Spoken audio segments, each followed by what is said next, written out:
Greetings, Sean here. So this is part 2 of talking about familiars. Part 1 was introducing you to Nora and Annie, who on October 4th I had to say goodbye to for now. It's December 25th now, and it's been pretty rough. Barn's been pretty quiet without the ladies. It turns out the guys really don't vocalize a lot without the ladies there. So, this is Santiago, and yeah, he's got his winter fluffy coat on and loves to roll in the mud, because we're in the season right now where it's a freeze thaw constantly throughout the days. Freezes a little overnight, thaws out in the morning, everything turns to muck, and he loves to roll in it. He's kind of in between being simply a pet and being a familiar. He's showing considerable promise to advancing to being a familiar, but he's also still fairly young. He's only 13, which for Arabian lines actually is still young. Not so true for other breeds. But there's times he does very well for helping with focus and bringing just a quiet peacefulness, which allows me to focus on my craft. And there's other times when he is incredibly disruptive in an amazingly wonderful way. Very entertaining, but he also has very much an attitude of entertain me or I'll entertain myself. But I've seen a lot of advancement on his part over the years. He came to me at a year old. He wrapped me around his little hoof at just a matter of days old. But yeah. And he was a little standoffish, hadn't really bonded to me. Right up until there was a wildfire, and you can't see it, but off in that direction is a ridge, very high ridge, and the fire had crested that ridge and was starting to come down it, and it was a scramble evacuating horses. And through all that stress, once we got him down to the equestrian facility I'm a member of, it was like a switch had flipped of the only thing he wanted was his human, and I was his human. So events like that can be the trigger for somebody to go from pet to familiar. Sometimes a stressful event will do that. So I'm going to try and get him to come on out here a little bit, since we're trying to film into a dark stall. He is very food focused. That's probably one of his biggest impediments to advancing further. And he actually has to be by himself, simply because he'll chow down on his own food and then go steal food from others. So, yeah. So I will try to blend these videos. I haven't done that before, but just a heads up, we're going to have a break here as I move the camera over and introduce you to someone who very definitely is a familiar.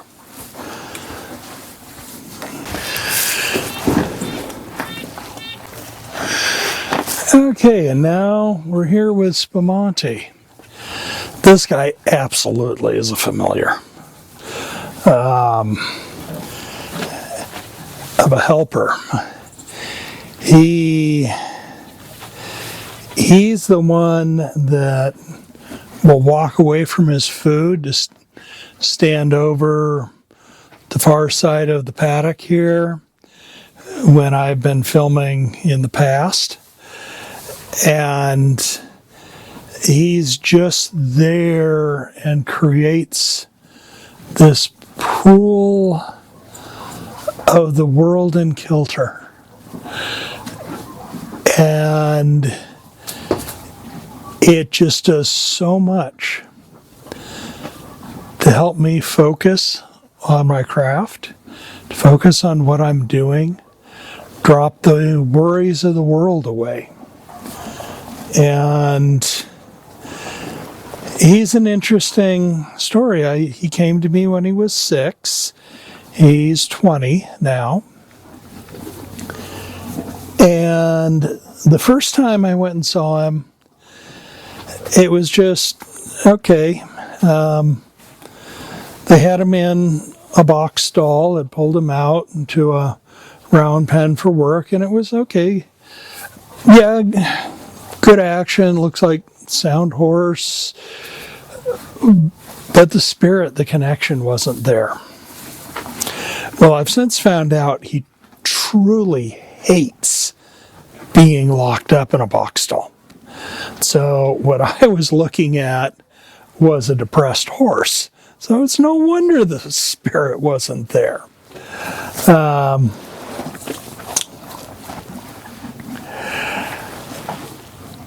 I kept looking and I couldn't find anyone that sparked an interest, and I thought, well, you know, he looked physically sound and everything. Let's take another look at him. But this time I said, leave him out in the herd. Don't pull him in.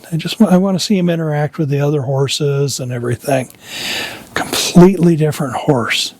And what was really interesting is, I mean, this was good 40, 50 acre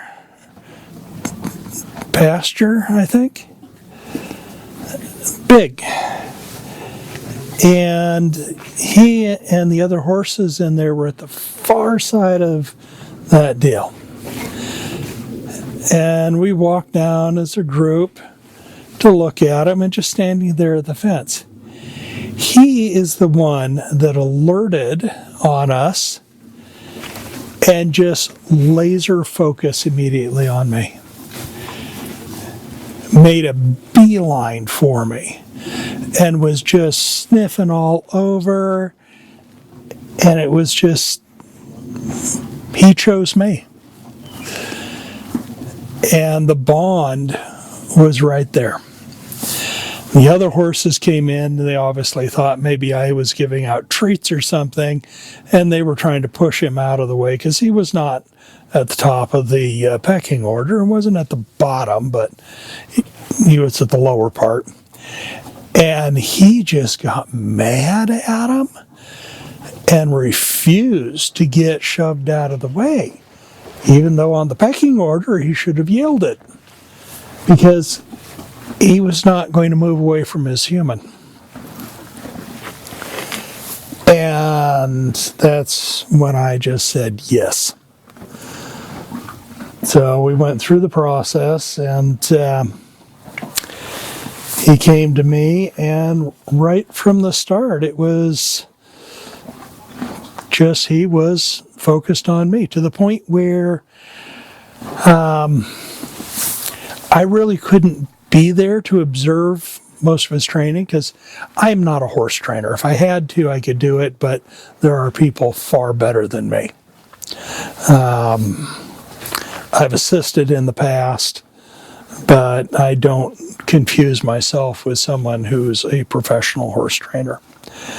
And that's even with 46, almost 47 years with horses. I'm not a trainer.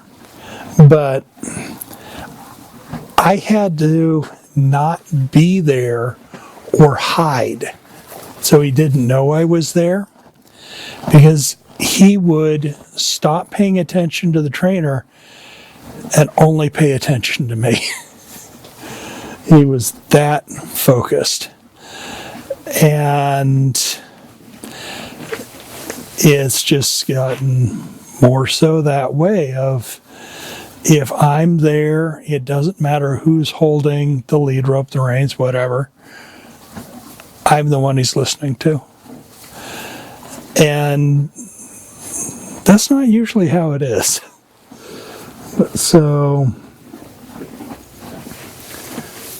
But yeah, I mean, the classic thing brings a practitioner stuff, whatnot. He doesn't do that well, other than on a hot day. He's a bit of a prankster, and he'll go get a mouthful of water, sneak up behind me, rest his chin right up on top there, wiggle his lips and mouth and everything, and then open his mouth and drop that entire mouthful of water on my head.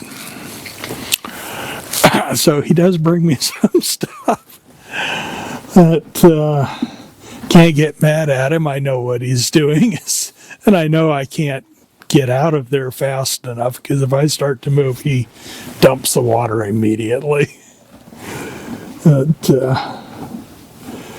Horse slobber does not bother me, though. But really what he brings is peace. That pool of just everything's in kilter. And that is so incredibly valuable. So, and I feel it right now. Just walking over here and standing here, even though he's mostly working on his breakfast, because I was a little late feeding.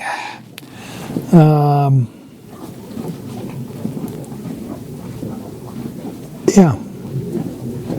So,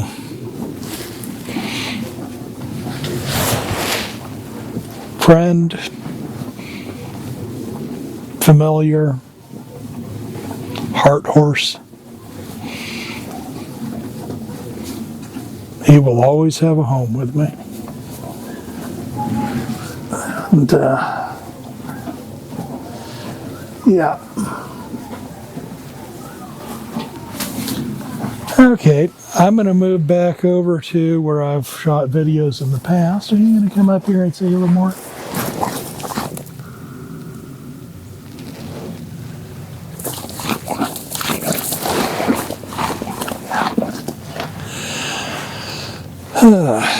By the way, do not do that with a horse that you are not intimately familiar with and you have the proper relationship and all with, because it's a good way to actually get some pretty serious facial damage.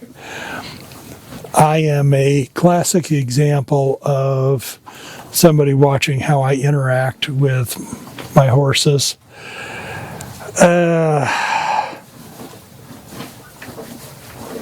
Don't do as I do. The relationship I have with them is very special. And I do a lot of things that interacting with an unknown horse especially is extremely dangerous. For me, it's not dangerous because I know them, I know how to read them, I communicate with them. And there's that bond. So I'm going to switch over to where I've been shooting videos before just to share some final thoughts. So we're going to have a break here again. And now to the final portion here. My chair is in storage now for the winter, and I'll actually be setting up one of the now unused stalls to shoot videos in is the idea. We'll see how that works. So, talking about familiars. I mean, it's pretty, as I said, it's very common to throw around the concept that any and every pet is a familiar.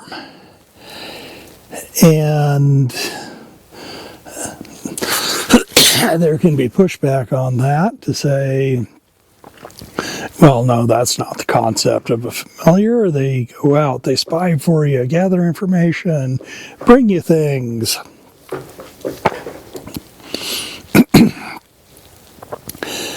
Well, I'm going to disagree with that. A familiar is any creature that you bonded with that helps you in your practice, in your craft. So, the ladies, Nora and Annie, loved them dearly, still love them, always will.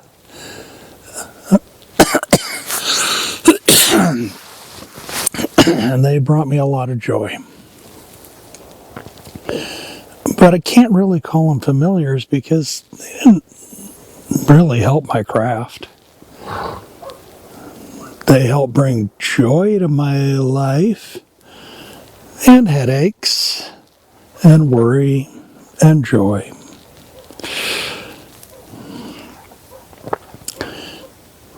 Then we move on to Santiago, who's a familiar in development, but then really Spumante, and I'm looking at him right now, where he absolutely is a familiar. But he's not bringing me physical things. He's bringing me more psychological, spiritual. And that's something that you shouldn't overlook in asking whether you have a familiar or not. Sure, I would love a group of crows that bonded with me and was in cahoots with me. And believe me, it would be a matter of being in cahoots with me. I could have a lot of fun with that one. The quail here, certainly they help me with pest control, variety of things, and I provide safe refuge and winter food supplements and all to them. But that's a bargain. The bargain is they provide certain services for me, and I provide certain services for them, one of which is that safe haven and winter food. But there's the spiritual connection with them.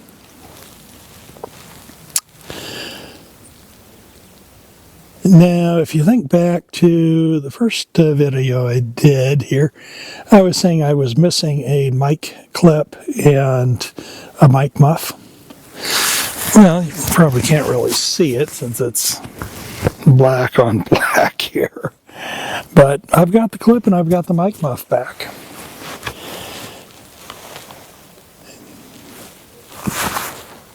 After the video on Annie and Nora, I walked over here just to see if I could find them, not knowing what I might find, and thinking it had actually been some time since I had recorded a video over here, but it was the last place I could think I had used them, and figured, well, maybe the clip would still be usable, but the the foam muff would be toast. And I walked over here and right over there they were, pristine condition, on top of all the needle fall, whatnot. Didn't even have to look for them. It was just, boom, right there they are. And you have to ask, okay, how's that possible? I mean, there's wind, there's tumbleweeds that go through here, there's pine trees that drop needles, there's birds that fly through and pick stuff up and everything. There's lots of spiders and other insects. So, shouldn't a spider maybe have colonized that Mike Muff? Nice dark spot for it to hide in? No. It was as if I had dropped them seconds before I picked them up. So who was keeping them for me? Good question. It's kind of, I share this land. With what exactly? I'm not sure. I don't ask too closely. And when I put out the feeding stations for the quail, I don't look too closely at what else might be feeding off from those. What might be getting a little grain and all.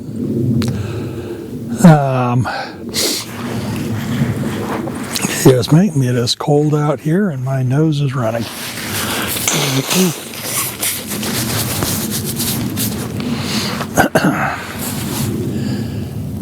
So,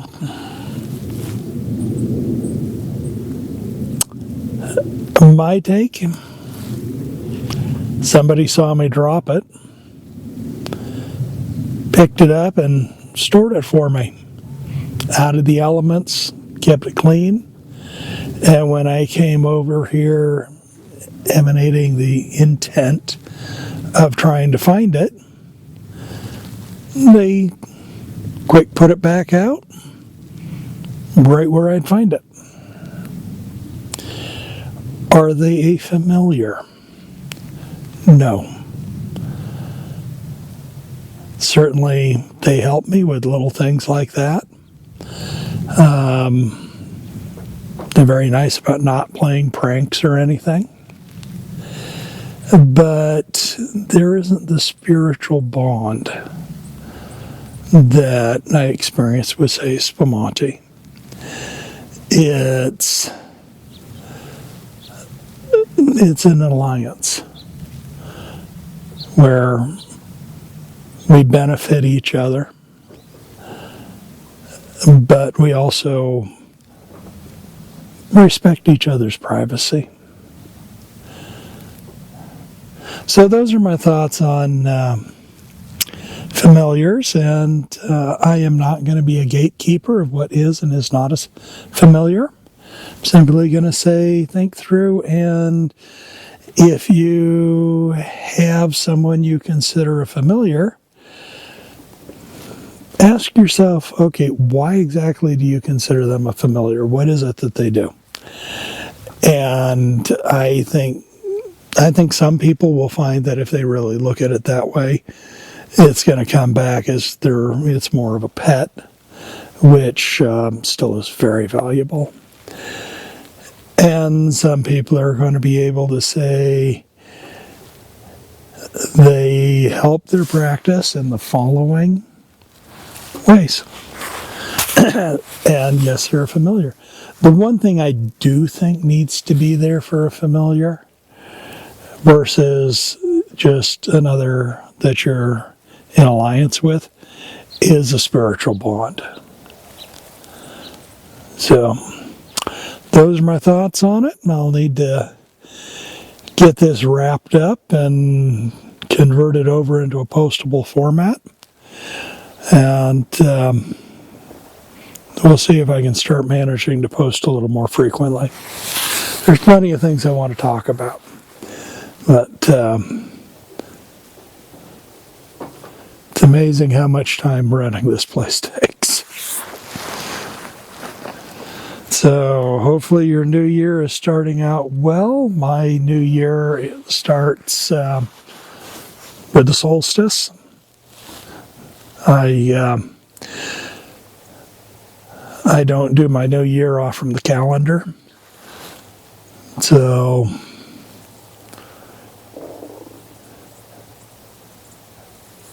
yeah.